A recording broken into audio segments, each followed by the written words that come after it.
অভিযোগ নিয়ে কিছু বলার নাই। আমি অ্যান্টি কারাপশন হচ্ছে একটা ইন্ডিপেন্ডেন্ট ইউনিট, আমরা তাদের সাহায্য নিচ্ছি। প্লাস আপনারা জানেন যে আমরা এটার সাথে অ্যাডিশনাল আইসিসি থেকে তাদের ম্যানেজারকে আনিয়েছি, যেটা আরেকটা ইউনিট হিসাবে কাজ করে। সো রাইট নাও ওনারা অ্যান্টি কারাপশনের যে গাইডলাইন আছে এবং কোড আছে, সেই সব সেটা মেনটেন করেই তারা কিন্তু যা অপারেশন করছে সেটা কিন্তু তারা ওইভাবে মেনটেন করেই চলছে। এটা ওয়ার্ল্ড কাপেও যেভাবে হয়, অন্যান্য ফ্র্যাঞ্চাইজ লিগেও যা হয়, এবং বাংলাদেশ সেটাই ফলো করছে। মানে কোনো বাড়াবাড়ি করছে না, মানে ওরা যে বলতেছে যে অনেকে বাড়াবাড়ি করছে। এখন ব্যাপারটা হচ্ছে কি, বাড়াবাড়ি হচ্ছে আপনার উপরে, কিন্তু আমি যেটা কনফার্ম হয়েছি, তারা অ্যান্টি কারাপশন কোড অ্যান্ড ম্যানুয়ালে যা আছে সেইটা 100% মেনটেন করে চলছে। আমরা যেটা জানি, আপনি জানেন যে কিছু কিছু ইন্টারন্যাশনাল কোম্পানি আছে যেটা এটা মনিটর করে। তাদের থেকে যদি আপনারা খোঁজও নিতে পারেন ইন্টারন্যাশনালি, আপনারা দেখবেন যে suspicious activity has drastically come down. আপনারা আমাদের যে অ্যালেক্স মার্শাল আছে, চেয়ারম্যান অফ দি ইন্ডিপেন্ডেন্ট আমাদের অ্যান্টি কারাপশন ইউনিটের, যে উনি আসছেন, ওনাকে তাহলে উনি নাম্বারটা বলতে পারবেন যে কত কমে গেছে। বাট আমি যতটুকু জানি, ইট হ্যাজ বিন ড্রাস্টিকলি রিডিউসড। এটা তো আমিও জানি না। আপনি দেখেন, আমি একটা কথা বলি, দে আর সো স্ট্রিক্ট।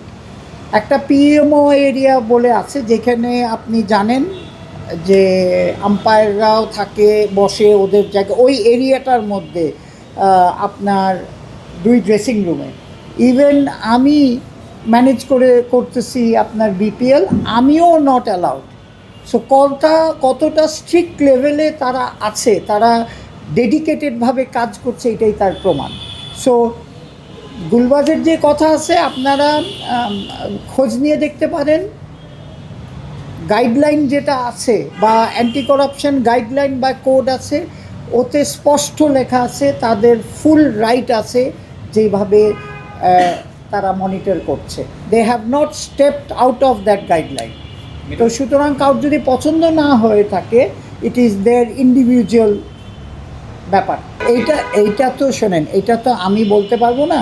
আপনার বললাম তো যে আপনি 15 তারিখের পরে আপনার আমাদের অ্যান্টি কারাপশন ইউনিটের আছে, উনি এসে আপনাকে ব্রিফিং করতে পারবে, নাম্বার 1। বাট আমার মতে তো এমনি তো কারো ফোন নেয় না, হ্যাঁ। তো সুতরাং এইটা is a part of monitoring. আমি যেটুকু বুঝি, this is part of monitoring. আমারও ফোন যে কোনো সময় তারা চেতে পারে, and they have the full right. So সেই প্রসেসের পরিপ্রেক্ষিতেই এটা হয়েছে। না, দৃষ্টিকটু কতটুকু আমি জানি না। আই হ্যাভ চেকড, যেহেতু এটা আমারও নজরে এসছে, I checked with Sylhet franchise. তাদের থেকে আমি চেয়েছি তাদের ডকুমেন্ট, এবং তারা যেটা কনফার্ম করেছে, আমাদের কাছে ডকুমেন্ট দিবে, তারা কিন্তু কনফার্ম করেছে যে they have paid him 75%, and টিমের কম্বিনেশন অনুযায়ী তারা তাকে কন্টিনিউ করতে চায়নি। এখন আমরা কন্ট্রাক্টটা দেখব এবং ওই কাগজ দেখব যে তারা আপনার কিভাবে কতটুকু পেমেন্ট আছে। কন্ট্রাক্ট অনুযায়ী আমরা তো জানেনই, আমরা তো একটা সেফগার্ড করে রেখেছি। সো আমিরেরও চিন্তা করার কিছু নাই। কিন্তু খুশির বিষয় হচ্ছে তারা কনফার্ম করেছে যে 75% পেমেন্ট করে দিয়েছে এই প্লেয়ার, 75% করে দিয়েছে। বাকিটা আছে। যদি আমরা এখন হচ্ছে কি, আমরা কন্ট্রাক্ট দেখব, কন্ট্রাক্টে কি আছে। যদি বলা হয় যে যত ম্যাচই খেলুক তারা কন্ট্রাক্ট ফুল দিতে হবে বা ম্যাচ হিসাবে দিতে হবে, সেটা কন্ট্রাক্ট অনুযায়ী করবে। আমরা তো এটার গ্যারেন্টি দিয়েইছি। সুতরাং তারা বলছে যে আমরা কাগজটা পেনি, আমরা কাগজটা চেয়েছি, দোনোটাই তাদের কন্ট্রাক্ট অ্যান্ড কতটা পেমেন্ট করেছে, যেটাকে রিসিপ্ট বলে, যে রিসিভ করে দিয়েছে। তারপর আমরা আমিরের সাথে চেক করব, অ্যান্ড উই উইল টেক। আমরা তো আগেই বলে দিয়েছি যে we are there to protect the interest of the players. এই দায়িত্বটা কিন্তু অ্যান্টি করাপশনের দায়িত্ব। এই জন্যে আপনি জানেন, যেটা আবার রিপিট করছি, যে এখানে আইসিসির একজন ম্যানেজারও আছে, প্লাস আমাদের নিজেদের ইউনিট আছে, তার উপরে আছে আপনাদের চেয়ারম্যান অফ অ্যান্টি করাপশন বা ইন্টিগ্রিটি ইউনিটের, আমরা যেটাকে এখন নতুন করে বলতেছি ইন্টিগ্রিটি ইউনিট, সেই ইউনিটের চেয়ারম্যান।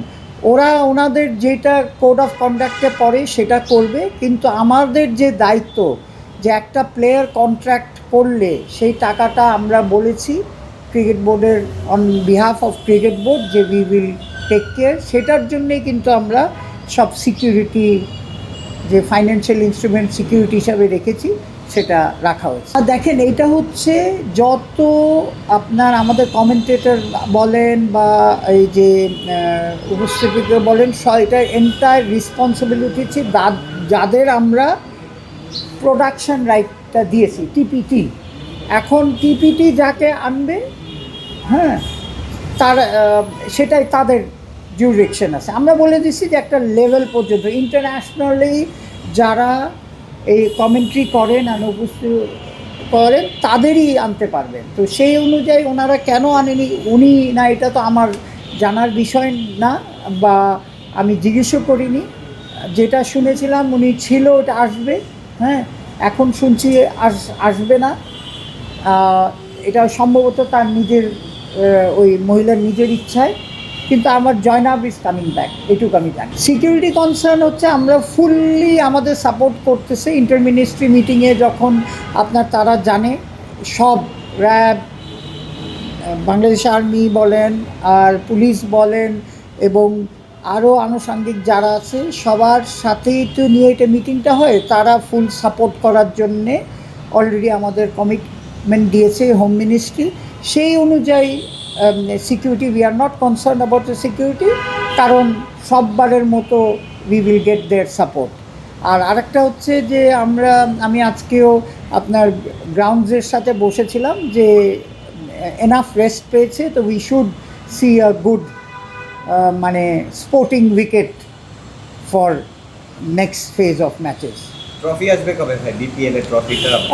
প্রিবিএল এর ট্রফিটা, যেটার এখন পর্যন্ত কনফার্ম যে 17 তারিখে আসবে। এটা আপনি একটা দেখেন, এটা let me clear very clearly, যে এলিট প্যানেলের আম্পায়ার ইজ কন্ট্রাকচুয়ালি,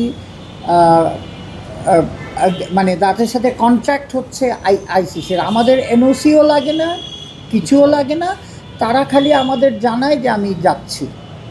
সো সুতরাং এইটা ICC, between the ICC and the umpire, আমাদের আইসিসি ইন্টারন্যাশনাল আম্পায়ার বলেন আর এলিট প্যানেল আম্পায়ার বলেন। দেখেন যে রাহুল গেছে, রাহুল খালি আমাদের জানিয়েছে, এবং তার সাথে কন্ট্রাক্ট হচ্ছে আমাদের যে লোকাল কন্ট্রাক্টে লেখা আছে যে যখন ইন্টারন্যাশনাল তার এনগেজমেন্ট হবে তখন আমরা তাকে অটোমেটিক ছুটি দিয়ে দিব। এখন পর্যন্ত তো এটা সৈকতকে জিজ্ঞেস করতে হবে, যে আমি যতটুকু জানি যে না, এখন পর্যন্ত ওকে নেয়নি তো বিয়েতে, এবার নিবে নাকি জানি না, কিন্তু এখন পর্যন্ত আমার যে আনঅফিশিয়ালি তার সাথে আমি কথা হয়েছে, তাকে বলেনি। কিন্তু এলিট প্যানেল আম্পায়ার তো আপনি জানেন যে কোনো সময় যে কেউ কল করতে পারে। সো সেটা হচ্ছে basically the contract between ICC and elite panel umpire. Cricket বোর্ডের এখানে কোনো এনওসি দেওয়ার কোনো অপরচুনিটি নেই। এইটা হচ্ছে আমার মনে হয় যে এটার অ্যাকচুয়ালি ইন্ডিভিজুয়াল ব্যাপার, তো হ্যাঁ, আমার মনে হয় এটা যাদের ডাকবে তাদের অ্যাকচুয়ালি নিজেদের এটার, যদি এখন আমাদের রেসপন্সিবিলিটি হতো যদি আমাদের এনওসি দিতে হতো, কিন্তু আমাদের তো এখানে উই আর নট বাউন্ড এটার জন্য। তো ইট ইজ ভেরি সিম্পল, ওনারা ইচ্ছা করলে they have to decide, not Bangladesh cricket board umpire সম্বন্ধে বা কারণ আমাদের নতুন যার কমিটির। শুনেন, এটা হচ্ছে আমি মনে করি অ্যাজ আ ফর্মার ক্রিকেটার, এই যে আমাদের অ্যাকচুয়ালি সবাই একটু চিন্তা করে কথা বলা উচিত। এইটুক আমি পার্সোনালি আমি মনে করি যে আমি এই কমেন্ট করতাম না, হ্যাঁ, কারণ এটার আমার বিষয় না। তামিম একটা বাংলাদেশের অ্যাসেট ছিল, ক্যাপ্টেন ছিল, ও একটা মতামত দিয়েছে, এখানে আমার কাউন্টার করার কিছু নাই, যার যার মতামত তার কাছে। তো আমি ইন্ডিভিজুয়ালি এই কমেন্টটা করতাম না ভাই। তো সুতরাং আর প্লেয়ারদেরও ব্যাপার হচ্ছে, আমি তো প্লেয়ারদের কন্ট্রাক্ট কী আছে ওইটাও তো আমি জানি না। হ্যাঁ, কিন্তু ব্যাপারটা হচ্ছে কি, আমাদের সবাই একটু সহনশীলতা হওয়া উচিত, এইটুকু আমি বলতে পারি। এইটা আপনার সিইওকে জিজ্ঞেস করতে হবে, আমি আসলে জানি না।